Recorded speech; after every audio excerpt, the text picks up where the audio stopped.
Olá, queridos alunos, aqui é o professor Job. Espero que todos vocês estejam bem, espero que tenham tido uma boa semana. Então vamos para a aula de hoje. Bom, pessoal, nós estamos virando de módulo, né? Mais uma etapa vencida, graças a Deus. Parabéns para todos vocês. Nós estamos indo para o módulo controles, né? Esse módulo, pessoal, ele é dividido por três etapas: faturamento, estoque e compras, tá? Então, no faturamento, nós vamos falar um pouquinho sobre os conceitos fiscais, código fiscal de operação, nós vamos falar sobre notas fiscais, né, de mercadorias e serviços e ISSQN, Imposto sobre Serviço de Qualquer Natureza. E vamos falar também um pouquinho específico para nota fiscal de serviço, tá? Nós entraremos depois no estoque. Nós veremos sobre planejamento e controle de estoque, armazenamento de materiais, estruturas para estocagem de materiais, técnicas para administração de estoque. Então, é um tema muito bacana, é uma área bacana para a gente começar aí na área administrativa, tá? Tem muitas empresas que demandam do profissional de estoque, né? Que nós vamos ver na aula no módulo de estoque quais são os profissionais da área de estoque, tá? E depois nós vamos entrar em compras. Então, nós vamos falar um pouquinho sobre a área de compras, as atividades do comprador e ética em compras, que é fundamental para esta área, já que nessa área o comprador ele tem uma grande autonomia. Então, é necessário que a gente estude, fale um pouco sobre a ética nesse departamento, para a gente não ser tentado a fazer algumas coisas que não é legal na área. Beleza? Então, pessoal, na aula de hoje, nós vamos falar sobre conceitos fiscais. Veremos o que são os tributos, quais são os tipos de tributos, o que é fato gerador. Conheceremos alguns tributos que os empreendedores devem conhecer e algumas siglas usadas nas escrituras fiscais. Bom, pessoal, nós estamos iniciando um módulo faturamento. Então, nós precisamos iniciar com esse tema, né, que são os conceitos fiscais, que é fundamental para o próprio departamento, para a própria área de faturamento, tá? Para o faturista, né, ou departamento de faturamento. Então vamos lá. Você sabe quais tributos paga e por quê? Dentro da sua casa aí, imagina quantos tributos vocês pagam. Ah, professor, aqui em casa a gente só paga IPVA. Aqui em casa a gente só paga IPTU. Será que é só isso que vocês estão pagando? Quando vocês pagam a conta de luz, vocês perceberam lá que vocês não pagam o ICMS, que é Imposto sobre Circulação de Mercadorias e Serviços? Não é quando você paga a água lá, você não paga uma taxa de saneamento básico? Né? Então, assim, nós pagamos todos os dias tributos, né? Mas por quê? O que são os tributos? Por que a gente paga, professor, esses tributos? Por que é obrigatório pagar esses tributos? Nós vamos ver na aula de hoje. Então, a gente precisa primeiro entender o que é o tributo, tá? Bom, vamos contar uma historinha. Eu gosto de contar essa historinha, que é bem interessante. Algumas pessoas aí gostam de assistir seriados medievais, né, antigos, filmes e seriados antigos. Vocês lembram que os reis enviavam seus soldados ali para recolher os tributos dos camponeses? Então, geralmente, eles iam lá, pegavam uma parte da plantação, no começo, né? Depois pegava uma parte da criação que estava tendo ali no campo, né? Daquela determinada região, né? Às vezes pegava um tanto de gado, um tanto de carneiro e levava para o rei. Depois foi colocado a moeda, né? Então assim as pessoas precisavam pagar, vender na venda as suas criações, pegar moeda e pagar aos reis, né? E à monarquia. Então, até hoje, pessoal, esse é o conceito de tributo. A diferença é que hoje nós pagamos em forma de dinheiro, tá? Então, nós não conseguimos trocar um bem nosso para pagar um tributo. Então, nós precisamos pagar em forma de dinheiro. Então, o que é o tributo? É o pagamento em dinheiro obrigatório para a pessoa física e jurídica ao governo, para que serve esse pagamento? Por que eu faço esse pagamento? Para o governo fazer a manutenção do país, tá? Além de se manter, também o custo, né, do governo para, vamos dizer assim, é muito alto, então, além de se manter, também manter todo o país. Ele é criado em forma de lei, então todos os tributos existem uma lei específica que traz a obrigatoriedade do pagamento, tá? E tudo depende da descrição do fato gerador. Fica tranquilo, nós vamos entender o que é fato gerador daqui a pouquinho, tá bom? Então, a classificação dos tributos. A classificação dos tributos ela é de impostos, taxas, contribuição de melhoria, contribuição social e empréstimo compulsório. Então, o que é o imposto? É tributo com o próprio nome dito, né, que está dizendo, é imposto ao cidadão pagar. Ele é simplesmente o fato, ele existe para que o cidadão pague e pronto. Ele não tem uma lógica, ele não tem um porquê. Ele tem um fato gerador. O que é o fato gerador, então?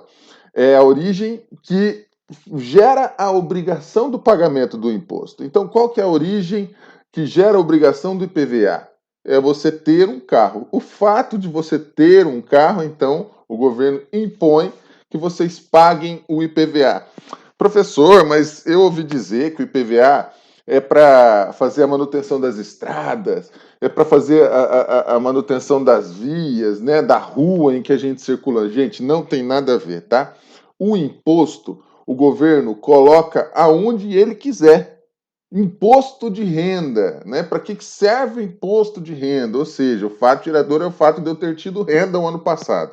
Só por eu trabalhar e ter gerado renda, eu tenho que pagar o imposto de renda, tá? Esse imposto, o governo ele pode aplicar no próprio governo, ele pode fazer, se quiser, aí fazer a manutenção de rodovias, né? Ou ele pode colocar escolas, ele pode fazer um estádio de futebol, não sei, depende. O governo ele faz o que ele quiser. Claro que tem todos os impostos, todos os tributos, vamos dizer assim, os impostos, né, que nós estamos falando, ele precisa ser aplicado em cultura, educação, né, para o povo. Tem que ser destinado para o povo, mas ele coloca, o governo coloca onde quiser. IPTU é o fato de eu ter simplesmente uma propriedade. Então, esse é o fato gerador. Então, eu preciso pagar o IPTU simplesmente porque eu tenho uma propriedade, seja uma data, um lote, ou uma casa ou um apartamento. Beleza? Entendemos então o que é o imposto? O nome já diz, é imposto ao cidadão pagar aquele tributo simplesmente pelo fato dele ter um fato gerador, né? Ter uma casa, ter um carro, mas é obrigatório ao cidadão a pagar. Taxa. O que são as taxas? Pessoal, diferente do imposto, ele não é uma imposição a você a realizar o pagamento. A taxa, ela só é cobrada do cidadão quando existe um serviço prestado. Então, por exemplo, quem paga o IPTU já paga a coleta de lixo na cidade de Londrina, por exemplo.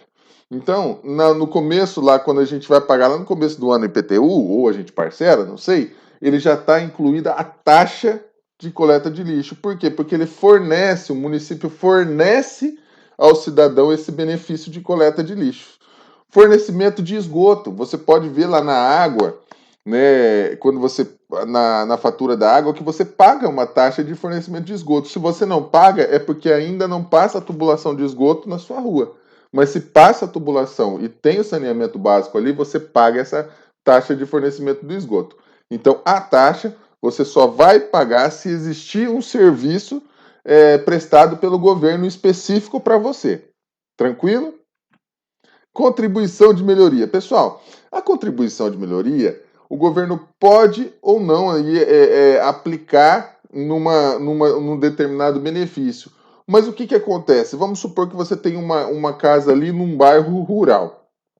Aí o governo simplesmente chega ali, passa um asfalto, cria um shopping, cria um estágio do lado, sua casa ali de 100, 200 mil, que valia um lote ali seu, vai para 500, 600 mil reais, ou seja, valorizou a região.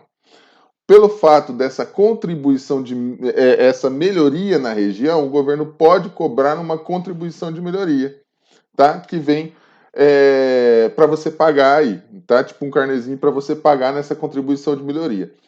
Mas, pessoal, não é muito difícil. Até agora eu não vi, tá? Em nenhuma situação na minha vida essa cobrança de contribuição de melhoria. Mas é um tributo, é possível que o governo cobre, tá bom?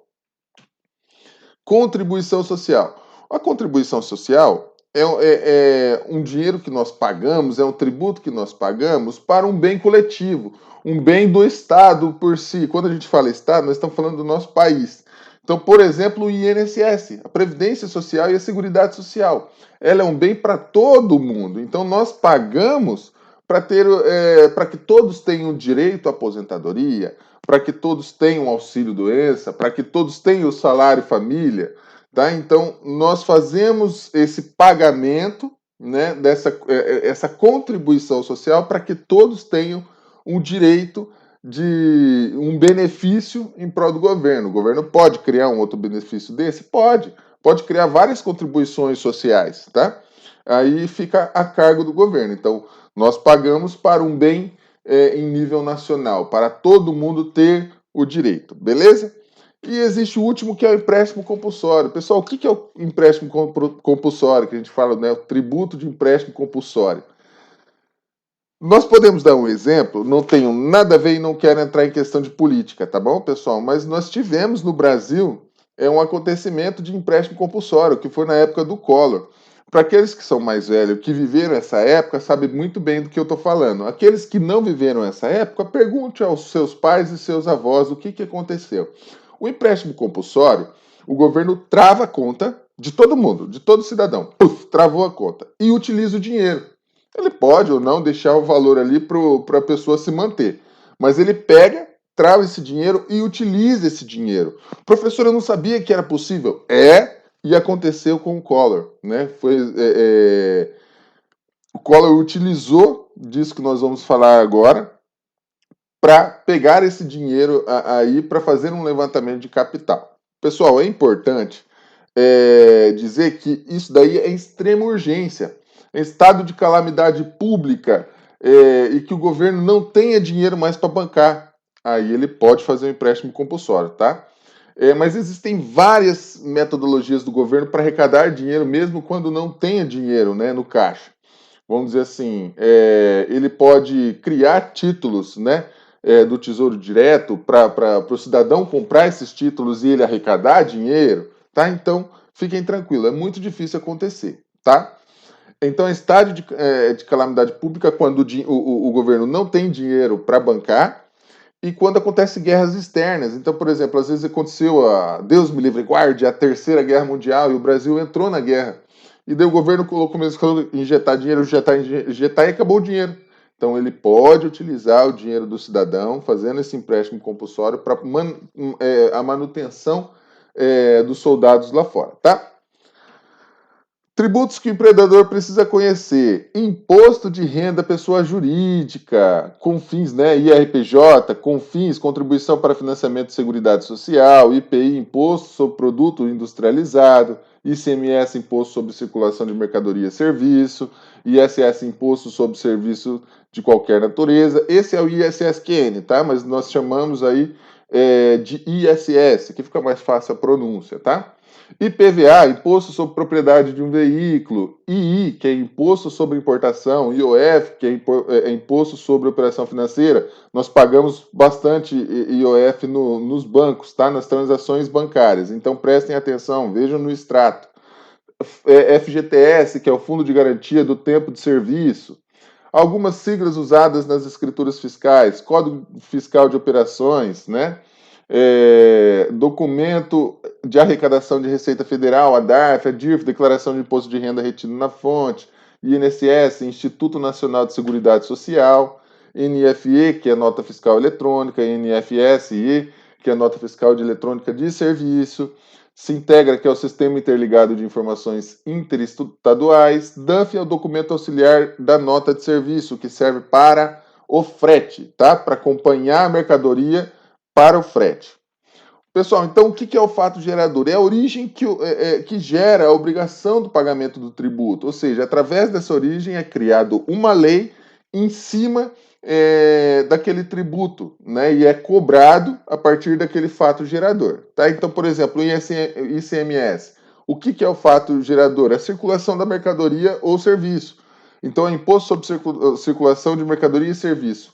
Não importa. O fato simplesmente de circular aquela mercadoria, eu pago esse imposto. O IPI, saída do produto industrializado do estabelecimento industrial, ou seja, o fato dele sair da ter a venda do produto industrializado, então é o fato gerador do pagamento desse imposto, tá bom?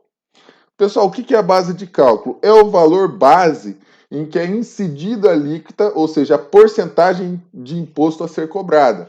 Então, por exemplo, vamos supor que eu vendi uma mercadoria no valor de R$ 100. Né? Então, assim, e o ICMS tem a alíquota de 12% em cima daquela mercadoria. Então, quer dizer que em cima disso eu vou pagar R$ 12 de imposto. A base de cálculo é o valor do faturamento que eu vendi a minha mercadoria, tá bom? Então, se eu vendia R$ 100, a base de cálculo é R$ 100. A alíquota é a porcentagem que é cobrada daquele imposto, beleza? Pessoal, tem uma atividade para a gente fazer, é bem tranquila, você pode voltar no material, você pode fazer essa colinha aí no material para responder as atividades, mas porque quando a gente pratica, a gente memoriza, tá bom? Bom, pessoal, na aula de hoje, então, nós falamos sobre o conceito fiscal, né? Nós vimos as diferenças de tributo, o que é fato gerador, vimos algumas siglas fiscais, alguns tributos que o empreendedor precisa ter conhecimento. Já na próxima aula, nós vamos falar sobre Código Fiscal de Operações. O que é o Código Fiscal de Operações? Por que existe este Código Fiscal de Operações e quais são os códigos fiscais de operação? E o Código de Situação Tributária. Para que servem esses códigos? Tá? Esse é um complemento da aula de hoje e também uma base para outra aula que nós falaremos sobre nota fiscal. Beleza, gente?